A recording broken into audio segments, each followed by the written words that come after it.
Hello students. So today we are going to start the chapter. The chapter name is life processes. Okay, now what is life processes? So first thing, this first word life, the meaning of this life word, it is something which is related with the living. So life is something which is related with the living. Now, what is this living means? So all those who are living will show some movement by their own. So what I mean to say, anybody who can show any kind of movement by their own can be said as living. Now the thing is, when we talk about this movement, obviously this movement can be very fast and observable like in the case of animal. So here you can see animals are showing the movements and which is very fast. On the other hand, there can be movements which is very slow and even not observable, like what we have seen in the case of animals. So plants are the best example of these kind of movements, and these movements are very slow. Like the movement of sunflower plants, you can see in this slide, it is very slow and it is almost not observable. Yeah, the movement of this plant, sunflower plant, is according to the movement of sun, no doubt. But yes, it is taking almost 12 hours for showing this movement. Yes, so movement can be one more thing, one more characteristics about this movement, that it can be external movement or it can be internal. That means it is taking place inside the body of the organism. So movement can be fast, movement can be slow, movement can be external, or movement can be internal. Now the thing is, let us take an example of this kind of movement. So this is the movement that is known as beating of heart, which is taking place inside our body. So this is a kind of internal movement. Same time, plant is also showing a movement, that is the movement of water. That is the movement of water. Again, this is a kind of internal movement.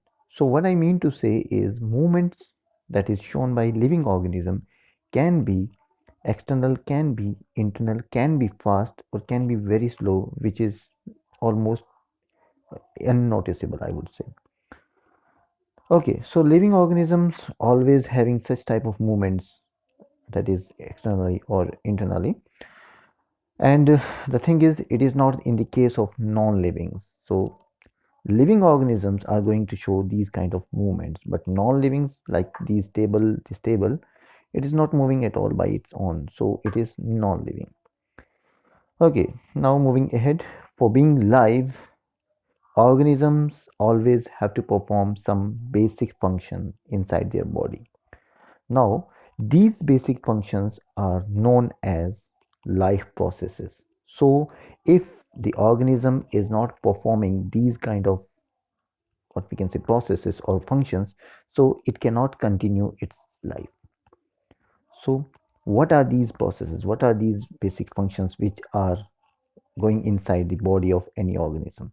So these are the various type of processes. These may include, as you can see in this slide, it is nutrition, it is respiration, transportation, excretion, control and coordination, and reproduction. So these are the various processes which are coming under the category of life processes. Okay, now let us take this topic one by one. So moving with the first topic, that is nutrition. So what is this nutrition means to say, and why this nutrition is required? So the basic definition of nutrition is the process of, as you can see in this slide, the process of taking food and utilizing it is called nutrition. So obviously every living organism need this life process. So without this process, these organisms cannot continue, cannot survive. Okay, Now the thing is, why do we need food? Yes, obviously the answer is to get the energy. Moving ahead, from where we get the food? This is the question arises in your mind. So, what would be the answer? Yes, we cannot synthesize it, but we obtain it. So, we can get the food. We don't have the power to synthesize, like, but we can obtain it. So, from where we can obtain it? Yes, certainly from other organisms like plant, like animal, we can have the food. Okay, what is there in this food? So, what obvious, what we are eating, what we are depending upon. So, what is there in this food basically? Okay, now the thing is, yes, lot of nutrients like carbohydrate, protein, fats, vitamin, mineral, etc. So these are the nutrients which are there in our food. So that is why we totally depend upon these food. So that obviously when we are going to digest it, when we are going to utilize it, so these nutrients are going to give us energy, and this energy is very much required for our living. Now, do plants also obtain their food? Yes. So from where they are getting their food? The question is, yes, plant also obtain their food. Is they are depending upon anything? The answer would be no, because they can synthesize their food. So plants are the organism which can make their own food. Now, what are the various mode of nutrition? I mean, the method of procuring food is called mode of nutrition. So how we are getting our food, how the organism is getting their food is basically known as mode of nutrition. So it can be of two types. One is known as autotrophic mode of nutrition, and second one, it is heterotrophic mode of nutrition. So this topic has been covered by you in the lower classes also. Now the thing is, what do you mean by autotrophic mode of nutrition? So the definition is, in this an organism can make their own food, and the best example is plants, no doubt. Same time, what is this heterotrophic mode of nutrition? So the definition is, in this organism cannot make their own food and depends upon the other organism. So example is animal. Now moving ahead, like, what are the various types of heterotrophic nutrition? So if we are going deep in the topic, what is this heterotrophic mode of nutrition? So there are further types about these heterotrophic mode of nutrition. So heterotrophic organism can obtain their food from other organisms in three different ways. So remember, there are three different type of heterotrophic nutrition. So what are these? First one is the saprotrophic nutrition. Second one is the parasitic nutrition. Third one is the holozoic nutrition. Now moving ahead, what is this saprotrophic nutrition? Obviously, in this nutrition, so this is maybe you have already studied in the lower classes. So in this nutrition, an organism obtain its food from decaying organic matter of dead plant and animal. So these are the organisms which are absorbing the nutrients which are present in the dead organic matter. So they are totally relying upon the dead organic matter. It doesn't matter whether it is a plant matter or it is a dead part of the animal. So these are the organisms which are totally depending upon dead organic matters. Now, so these organisms are called saprophytes, and the best example of these saprophytes are, yes, it is fungus. Now this is the picture. You can see that these are the picture in which mushroom is, I mean, this mushroom has grown upon the dead decaying part of the plant. So this is the best example.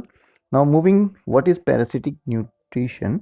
So parasitic nutrition, in this nutrition, an organisms obtain its food from other living organisms. So the one organism is depending upon the other living organism, and normally the other living organism is called as host. And yes, one more thing is that these parasitic organisms are not going to kill the host organism, because they have to take the nutrients. So they want to survive. So because of their survival, they are basically dragging out the nutrients from their host, but they are not going to kill it. Okay, the Organisms are called parasites. No doubt, parasites can be again of two types, like ectoparasite or endoparasite. So, ecto, those are living onto the surface of the host, and endoparasites are those which are living inside the body of the host. So, here I am having the example of cuscuta, that is also known as amarbel. It is a plant living on other plant. So, in the next slide, you can see the picture.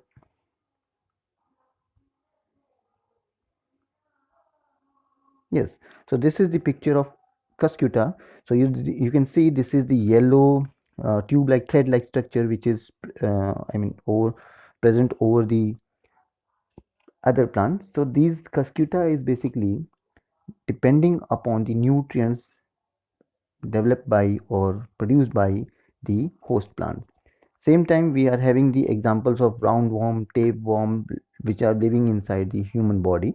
So in this picture you can see roundworms are there, whipworms, hookworms, tapeworm. So these are the endoparasite. That means they are living inside the body of human basically. So upper one is the example of ectoparasites, you can say, because they are living onto the surface outer part of the body of the host, whereas these are the organisms like roundworm, hookworm, tapeworm.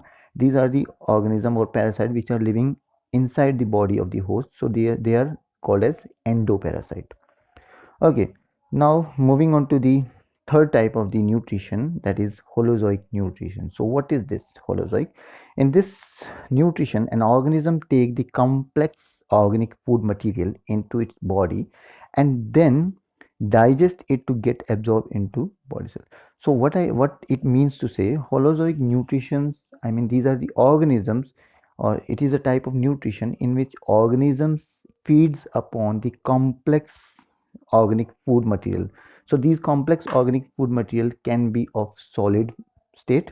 So the organism basically feed upon these solid state food material, and yes, obviously these are complex one, and the organism has to digest, has to convert into the simpler form so they can be absorbed into their body.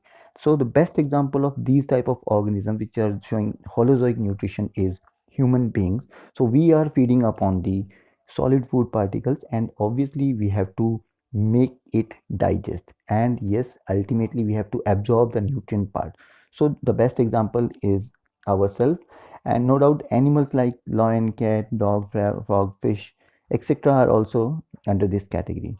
Yes, unicellular organisms like amoeba also eat, also showing this kind of characteristic of holozoic nutrition. So this is all about in this particular lecture. We will meet in the next topic, that is about the nutrition in plant. So till then, goodbye.